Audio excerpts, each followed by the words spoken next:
As you know, Israel was recently attacked by Palestinian Hamas-led forces. They subsequently retaliated with military strikes of their own. Tensions around the world are rapidly escalating, with many leaders calling for an expansion of the response to include Iran, Lebanon, and Syria. According to The Guardian, Hamas's murderous attack will be remembered as an Israeli intelligence failure for the ages. Failure or an intelligence feature that we've seen time and time again. All I can say is, I'm glad I'm not the only one thinking thoughts like this one. How was it that the intelligence community misses it, but the Wall Street Journal in 24 hours has 4 sources on the record saying that, yes, Iran was planning this all along? That was Fox's Dana Perino. And while she goes no further down that rabbit hole, you know I will. Welcome back to Shadow Wreckardz, independent media for we the people. I want to quickly say that my heart goes out to the innocent victims on both sides of this conflict. I believe they are pawns in a game they don't understand, a game that none of us fully understand, but we'll do our best to edge closer to the truth in this video. I'm Scott. Let's continue. I thought long and hard about what message I'm trying to convey here. I don't want to duplicate the coverage you'll get from the mainstream or other alternative media sources. My goal is to simply frame this event in a perspective that is informed by history and could potentially shape how we process the incoming information and form an understanding of what is actually happening. You know, the word failure is used quite loosely by leaders and authority figures throughout the world. Was it a security failure that the cameras were turned off outside of Jeffrey Epstein's prison cell as he was suicided? Was it a failure that we launched a massive regime change war in Iraq over weapons of mass destruction that didn't exist? Was it a failure that our military left billions of dollars of weaponry behind when we pulled out of Afghanistan? Weapons that, according to this article from the Middle East Monitor, have been seen in the Gaza Strip. There have been many events over the years where the official narrative just doesn't seem to add up. Are there any patterns that we can discover? Let's start with a story about one of these so-called failures from a fascinating individual, U.S. Air Force Colonel Fletcher Prouty. Prouty was the inspiration for Donald Sutherland's character Mr. X in the Oliver Stone film JFK. Why was Kennedy killed? Who benefited? Who has the power to cover it up? Now, he was sent on a mission to the South Pole and was out of the country on that fateful day in Dallas, something that in retrospect he does not believe was a coincidence. He heard the news while having breakfast in the town of Christchurch, New Zealand. Now, do you think what he describes in this story is an intelligence failure? And we were sitting down to breakfast. I never forget this, because down there, that was Saturday morning when the president was killed. And all of a sudden, the radio in the place said, "Ladies and gentlemen, BBC have announced that President Kennedy, has been killed in Dallas." Boy, you could have heard a pin drop clear to Australia. Stunning news, you know. So there was nothing we could do. There wasn't a radio station. We didn't have radios. So after we finished breakfast, we went out on the street.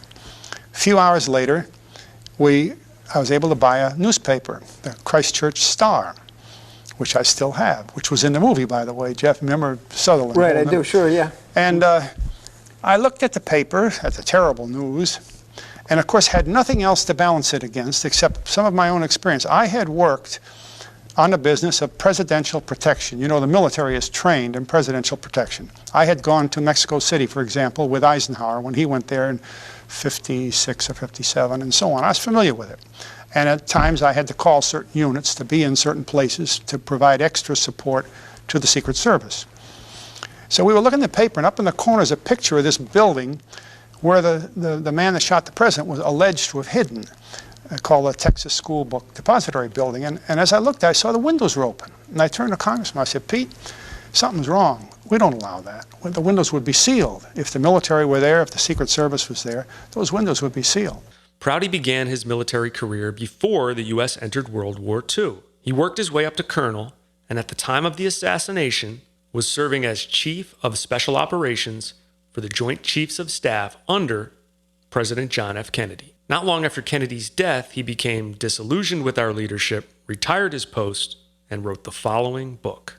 Published in 1973, The Secret Team, the CIA and its allies in control of the United States and the world. Now, while I don't agree that the CIA controls the world from a decision-making standpoint, I do believe that the small group of so-called elite who do exercise a tremendous amount of control over the world use the CIA, UK's MI6, Israel's Mossad, and many other organizations to do so. I guess that's what Prouty means by the CIA and its allies. You see, the intelligence industry doesn't exist to simply gather intelligence information on behalf of we the people. They exist to manipulate world events, as you'll see in a bit. But for who? Irregardless, sometimes a failure can be just as effective as a success. According to Reuters, "This is our 9/11, said Major Nir Dinar, spokesperson for the Israeli Defense Forces. They got us." Think about that. What did our American 9/11 allow our leaders to do? Weaken Americans' right to privacy via the Patriot Act and justify 3 regime change wars: Iraq, Afghanistan, and Libya. It'll be interesting to see what the Israel 9/11 is used to justify. As I said earlier, my goal is to frame this event in a perspective that may allow us to see it, in my opinion, more clearly. Here's another illuminating story from Colonel Fletcher Prouty. It's about Major General Edward Lansdale. Edward Geary Lansdale was a United States Air Force officer until retiring in 1963 as a Major General, before continuing his work with the Central Intelligence Agency. That's right, he went on to work for the CIA. Lansdale was a pioneer in clandestine operations and psychological warfare. As you take in this story, consider the possibility that this type of manipulation is the rule, not the exception, when it comes to how society is moved in a particular direction. What kind of a guy was he? I mean, was he... He was a genius. See, our country sent him to the Philippines to remove a president from the Philippines, Quirino, that was no longer acceptable. It's one of the few times that a man in a position like that wasn't just murdered and thrown out. Lansdale created the successor from this man Magsaysay, who when he first went down there, Magsaysay was a captain in the army. A captain in the army. Built him up, he got to be Secretary of Defense in the army. Well, of course, with U.S. help and everything in the Philippines, that's not hard to do with U.S. dollars. Like Lansdale told me, he said, I did it with a blank checkbook. He said, that's all did they give you guns and all that stuff? No, just blank checkbook. Everything went fine. He was happy with the job. And so he used his power, but he used his good sense. Like there was a so-called opposition, the communist opposition down there called the Hooks. Well, he took advantage of that. He'd get Magsaysay to be the head of a battalion, say 1,000 men. The night before, half of the battalion would go out in the bush and attack a village, not in uniform. And in the morning at sunrise, the other half, the loyal half with Magsaysay up front would come in and trick guys out of the village, and burn down some huts and everything. And everybody'd run like wild. And then finally Magsaysay would round up the chieftain and say, hey, we're the loyalist people. Come on back. Everything's safe. We've captured the guys. They would actually have execution things. They'd shoot at the guy. The guy'd fall dead. They'd throw him in a truck. They'd shot with blank bullets. I mean, Lansdale never overlooked anything. And of course, when all this was going on, who's the other half of the battalion? Oh, they're Hooks. Oh, those communists that live in the bushes and that kind of stuff. It's clever. Good scenario.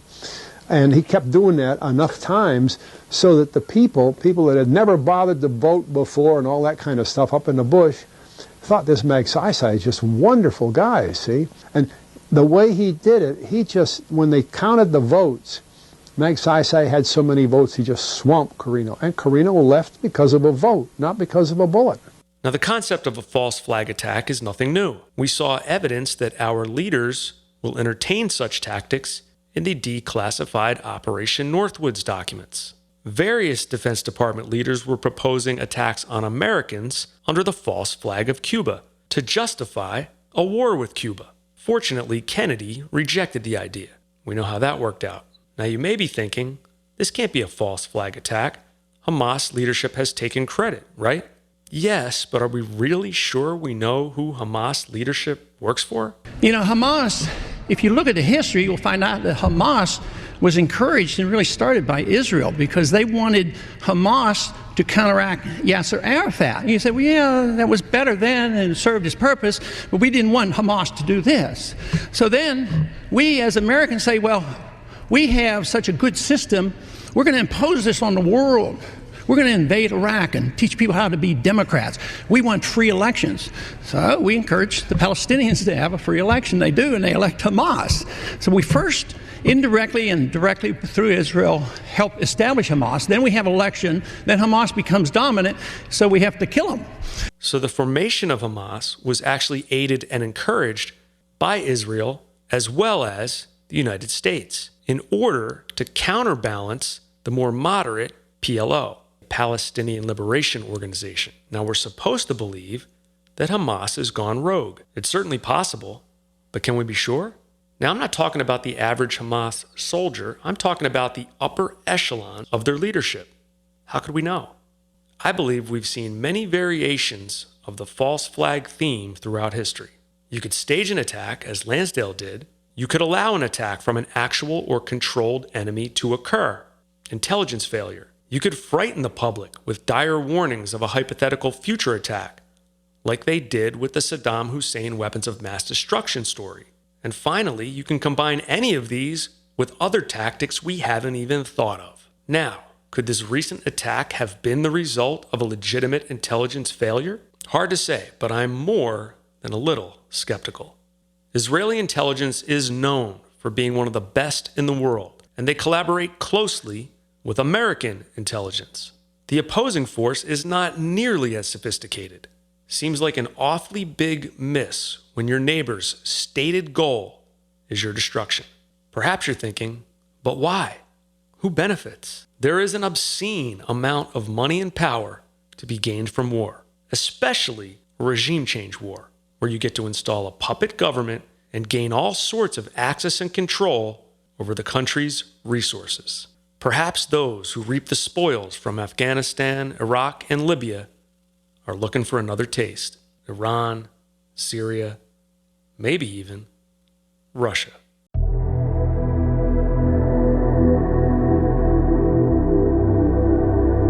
Now, what about that incredibly quick turnaround by the Wall Street Journal?